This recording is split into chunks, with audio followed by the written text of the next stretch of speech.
kids as the last ones at school today. They're just early for tomorrow. The Golfsmith Sidewalk Sale, up to 70% off. All right, I don't know what happened there. 28 minutes before 10 o'clock. Thank you for tuning in. Nice looking Wednesday morning. Hope you're doing well. And boy, we've got a story to tell you about. Actually, our guest has a story to tell you about, and he's written about it in his book, so that makes it even better. We'll tease you just enough for about 25 minutes and then encourage you to read the book. The book is called House of Jaguar. It is written by Mike Bond. You've heard Mike talking to us before. And wait till you hear this story. Mike is an award-winning poet, it says here. This is not a book of poetry, just so you know. He's a human rights correspondent. He was deemed the master of existential thriller by the BBC. He's an environmental activist, an international energy expert. He contributes to the Dallas Morning News, the Oregonian, the San Francisco Chronicle, the National Catholic Reporter, and obviously has a track record of being a best-selling author. He also worked as a war correspondent, and that's where this book will take us to. This book is based on his own experiences in Guatemala from 1983 through 1985 for that 2-year period. He was a war and human rights correspondent. Mike Bond, what an honor again, and good morning. Thank you for being on the air with us today. Well, thank you, Larry. It's an honor to be on the show, and I'm delighted to be back. Where are you? Where are you calling from? Calling from Colorado. Oh, okay. Well, thank you for getting up early to do that, and thank you for being on the show. Is this one of those stories that you held on to for some reason and then finally decided to write about it? Yeah, back in those days, I was so busy going from one place to another, I didn't really have time to flesh it out in detail, though I wrote a lot of it back then. And yeah, I've got a bunch of stories now that I'm not working full-time as a correspondent any longer. I have time to write all of these stories about my experiences in war zones and other such places. So yes, that's right. And in your case, you don't once in a while we'll have a novel based on a true story. In other words, there's some truth in it, but there wasn't enough good stuff, so the author has to add stuff. In your case, you don't have to add anything. I mean, what you witnessed and experienced is unbelievable. Yeah, I think the novel House of Jaguar is not my exact experiences in the sense that it's not the story of a reporter. It's a story of other people there that I witnessed, but it's based on my own experiences, and the terror and the fear and the danger that were involved in that experience are totally real. Wow. So tell me, what is the House of Jaguar? What is that? Well, the House of Jaguar back in Guatemala, back before the European invasion, of course, Guatemala was Mayan, like the Yucatan in Mexico. That whole area was one great Mayan civilization, and they had many myths. And one of the myths was about the 7 houses of hell. And the worst, most terrifying house of the 7 houses was the House of Jaguar, and another was the House of Fire, for instance. There were several different levels, kind of like Dante with the Divine Comedy with the levels of hell. It was the same idea. And so the House of Jaguar is the most absolutely terrifying and murderous of the levels of hell, and that's how it got its name. But was there a physical location in Guatemala?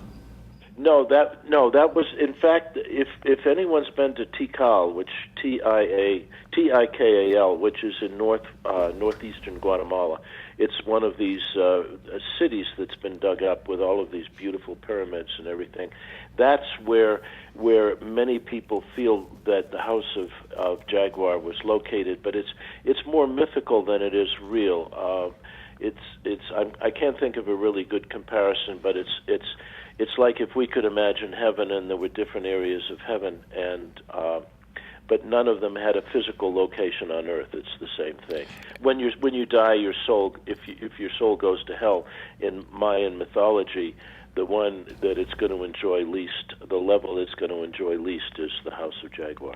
And did it sounds like religious teachings then, and did those teachings, I mean, the teachings that we embrace in our culture directly affect us. I mean, we celebrate days, we have stories that we apply those stories to our lives, and I mean, it really does affect our lives. Did those beliefs affect their lives in a way that was noticeable, especially to an outsider?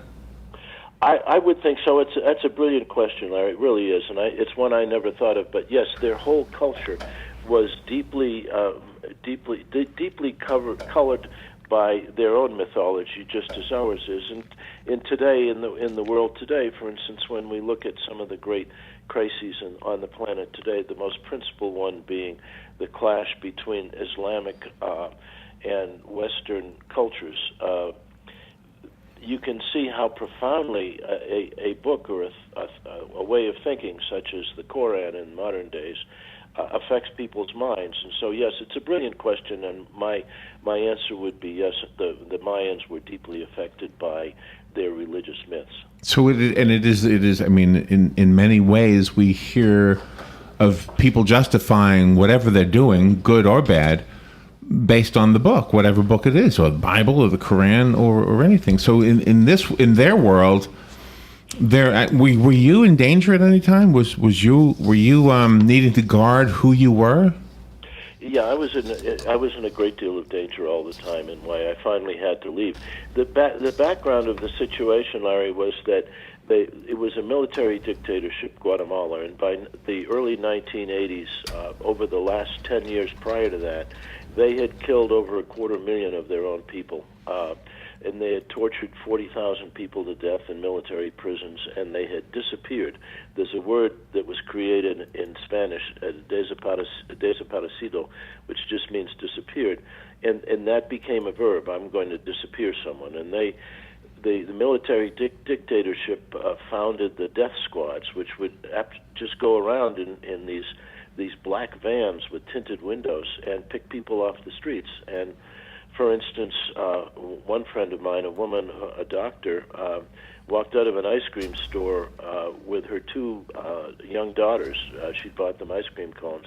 A van stopped in the street. The men leaped out, grabbed her, threw her in the van, took her 2 blocks, pulled her out in the middle of an intersection, cut her throat, and left her there. And that was happening 50, 60 times a day just in Guatemala City.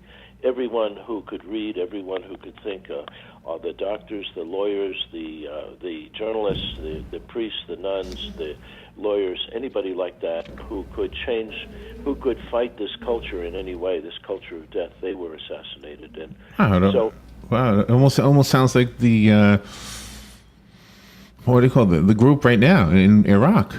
Oh yeah, it's the same kind of thing. They were equally brutal. The only difference being this was the army. And in fact, it was backed by the U.S. government at the time. But though we didn't have any control over the amount of the slaughter. But among the people they killed, they were particularly targeting journalists, and they had killed over 150 journalists by the time I was there. And so when I finally had to leave, when it was clear that I was going to get killed if I didn't get out, and that the death squads were after me, I went to the airport as fast as I could, and I'm trying to get on a plane to Mexico City to get out of there because the death squad's on the way to come and get me. And the airline wouldn't take my visa for some reason. There was some computer jinx, and so I know if I don't get out in the next few minutes, I'm done for. And the clerk at the airline says to me, Larry, he says, "Do you by any chance have an American Express card?" And I had just before I had left the States that last time, I had received one in the mail, kind of as a promotion. They send them out sometimes. And I said, "Yeah, I think I do." And I looked in my wallet, and there was this American Express card. So my life was saved by wow. Express card I had not even ever ordered, but just had been sent. Were you alone? Oh yeah, I was alone. Yeah. No, the book is dedicated to your wife? Is that right? I'm sorry, Larry. Tell me that again. The book is dedicated to your wife? Yes, it is, and also to that journalist, also to that doctor, the woman who had her throat cut. The one who was killed. So, but your wife never went with you, right? Or did she? Well, no. My wife and I went with our kids down to Belize, which is right next to Guatemala, and I would use that as a base camp because you couldn't at that point go into Guatemala just crossing the border, because if you were a journalist, they'd pick you up and shoot you on the spot. So I used to go in illegally and cross the border where there weren't any soldiers. And but yeah, my wife and kids were in Belize, but never in Guatemala. I gotcha. Okay. Wow. You know, when I realized where it was, my son went to Costa Rica on his honeymoon with his wife. Maybe that's far enough away. I don't know if I is this stuff still going on in Guatemala? No, less so. In fact, the the general who was the military dictator at that time has since been judged for human rights crimes. He's in his 80s now, and they're trying to avoid his supporters are trying to avoid him going to jail. But he has been judged as for his war crimes, as have some other soldiers. But the major perpetrators of these horrible crimes, to kill over 250,000 people, takes a lot of people to kill that many people, and all those people are going scot-free. So the tense moment just prior to you being asked about the American Express card, that sounds like the end of a movie. It sounds like, and then there's the twist. There's the American Express. It's a great ad for American Express. Make sure you don't leave home without it, right? But I mean, but you obviously didn't just give away the twist in the book. I mean, you obviously have told us something that happens earlier on, or am I wrong about that?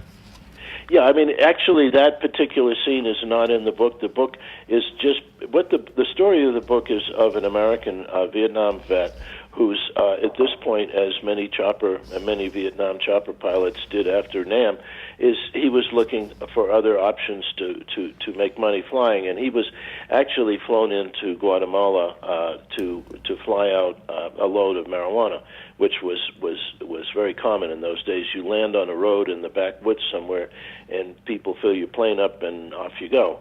But he gets shot down as he's coming in, and ends up fleeing the army, running through the jungle. And this is where the title also came from the book, because and this happened to me in a slightly different way. I didn't crash land a plane, but he was running through the jungle trying to get ahead of the soldiers, and he had a broken arm and was burnt from the crash.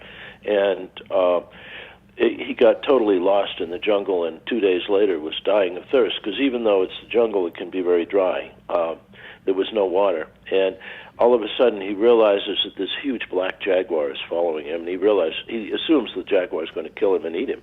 And he's helpless. He's got a broken arm. He has no weapons. And the jaguar keeps circling him. This is a big animal, big. And then the jaguar will go a little ways down in one direction and then turn around and watch him. And then when he didn't follow the jaguar would circle him again and then go back in that direction. And as what happened to me, I realized after a while, this big cat is actually trying to show me which way to go. And so, oh, wow. So I followed that jaguar down to a stream. The jaguar got me to a stream, and from once you find a stream, you can go downstream. That's whenever you're lost, whether it's in the jungle or wherever. Once you get to a running stream, if you can go downstream, you'll eventually get to a bigger stream and eventually to a river and to people, which is what happened. Wow! Wow! So that's the second level of jaguar, Larry, in the book. Are you yourself personally still under scrutiny by the CIA? Yes, exactly, Robin. Yeah.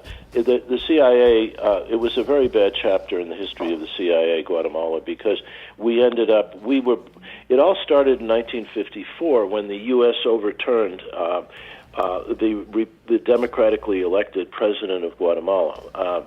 And that was at the behest of the United Fruit Company, because that's the company which is now Chiquita International, but back then it was called United Fruit. And they were paying their workers barely subsistence wages, and the workers wanted better wages. And so there was a democratic election, and a man named Jacobo Arbenz was elected, and he was a democratic leader, but he was trying to get a better deal for the farm workers. And so United Fruit said, this is ridiculous, and asked President Eisenhower to overthrow him.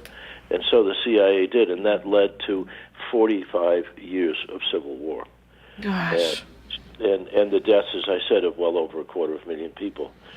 It's interesting, too, Robin, just since you touched on that, that was the same year that the CIA also overthrew a man named Mossadegh, who was the democratically elected president of Iran, because we wanted to get our hands on that oil, and he was looking out for his people rather than for U.S. oil companies. And that overthrow in 1954 of the democratically elected government of Iran, we imposed this little guy which we called the Shah, who was a private in the army.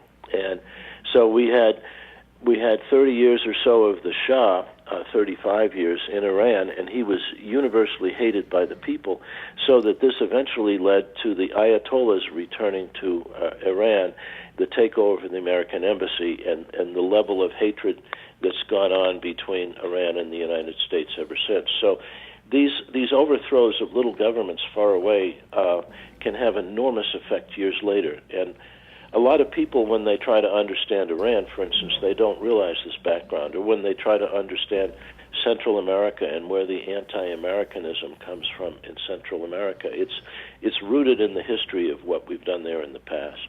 No, oh wow. So the protagonist, Joe Murphy, we follow him through the book, and what you haven't mentioned yet is that this is there's some romance in this book. We'll call it romance. Maybe it's just sex, but I mean you've dealt into more than just the scary stuff. I mean there's some action here in that regard too, right?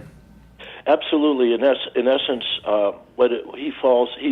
he makes his way finally to a river, to a little Indian village, and he is healed or partially healed by a woman doctor who was a member of the guerrillas. She's a guerrilla doctor, and over time they fall in love. And then his goal thereafter is to try to protect her, to try to get her out of this bloodbath before she is killed. And her name is Donna. And that love. So I think in a way, as you guys have just both pointed out, the love affair is much more important even than the terror. And it's a very, very deep love affair. And she is, the doctor in the book is based upon the woman I told you about, the doctor who had her throat cut. Okay, wow, I didn't realize that. But the love is I just realized this recently, Larry. The love in the book is, when I would leave to go into Guatemala, I never knew if I was going to come back. And so every time I left my wife, it was like for the last time. And when you live that deeply, when you realize that you may lose someone, I mean, even though you're the one who dies, you're still losing that relationship. When you love, it leads to a very intense love. And I think that very intense love, which often happens in war, when both people are so intensely at risk, if you wish, and the possibility of dying horribly at any moment is always there. It creates a very powerful and deep love, and that's what I try to portray as well. And the one thing that strikes me is the contrast. I mean, the extreme contrast between the people who are being victimized and the people who are victimizing. I mean, you speak of love, but there's this other level of love too for your fellow human beings, and those would be the fellow human beings that. I mean, it's kind of like walking into a room and knowing clearly, well, like you almost have these goggles on. Well, those are the bad guys and those are the good guys. Usually in the real world, it's hard to tell. Well, it's very interesting that again, talking about love for other people, I quote a poem at the start of the book, which was written by an El Salvadoran poet named Roque Dalton, who was later killed by the CIA, as a matter of fact. And he says that basically that we fight for the one, that our veins are all have the same blood, and we all together fight for life, for each other's life. We protect each other on a humane basis worldwide. And I think that's a very important ethic. And what I try to do in all my life is seek the good in everyone and protect the good and care for everyone and care for the world. Because House of Jaguar also is about environmental destruction and how it's important to stop that before there's nothing left. And of all places to have to worry about that, Guatemala, you would think, I mean, I guess because we don't know much about it, you would think that would be the one place where things were still looking pretty good.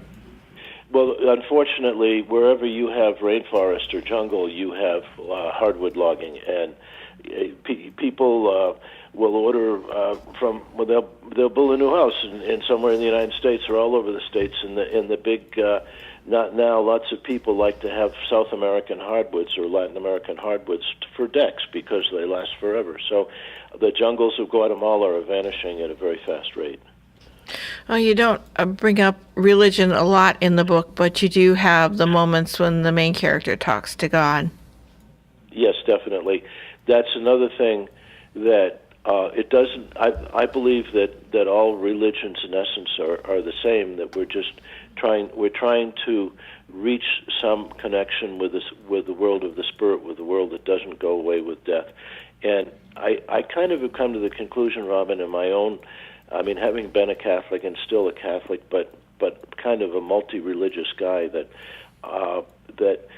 God, I think God is the force for good in the universe, the force for life, but God can't always defend everyone because God is not, in my mind, the all-powerful. I've seen too much tragedy to ever imagine that God would want these kinds of tragedies. So I think I like to see God as the force for good, and when I think of Jesus, I think of the force for good, the force for love. That there's two ways to approach other human beings. One is to war and fight with them, and the other way is to love and try to bring them into the more modern world. And I'm speaking now of, for instance, the Islamic cultures, which are kind of stuck in the Middle Ages. Yeah, I thought that too. I thought the same thing. But I mean, with that said, I mean, we have Muslims living right here among us that are not there. So they're the brothers and sisters who are Muslim in this country. I mean, I hope the doctors that I know, I know a few Muslim doctors. Yeah. I hope when they're looking at me, they're not thinking, I really wish this guy was dead. I just Sometimes they're sleepers over here. You never know, right? And you can't trust. But see, isn't this a strange thing that we do? Is we label people, and they do it, we do it, everybody does it, and that label is supposed to define for us whether we like them or not, or even not even that, worse than that, whether they should live or not. Yeah, that's the tragic part, Larry. And for instance, as we know in the Muslim world, anyone who is not a Muslim is an infidel. And yet the Muslims between the Sunni and the Shiites can't even agree, and this horrible situation now in Iraq is mostly it's an intra-Islamic conflict. But even in the book, I mean, like Robin pointed out, it's obviously it's not a book filled with religion, but there is, I mean, you can say that the whole House of Jaguar myth that you started out the conversation with is a religious myth. Yes, it is. Yeah, but I think we in the past many religions have placed too much emphasis on hell. I think that I can't imagine that a loving God would sentence someone to an eternity of blazing fire for some minimal sin. I honestly think that yes, what you said about the Mayan religion was definitively very powerful, and I think its purpose, to a large degree, was to legitimize and continue the ruling structure. And religions oftentimes get put in this position where they legitimize or they maintain a certain ruling structure, which may not be beneficial to the people involved. But religion is a very important part of all of my books, because I deal with war and I deal with love, but behind them all is what's the cause of this? What is this magical mystery of life? Right.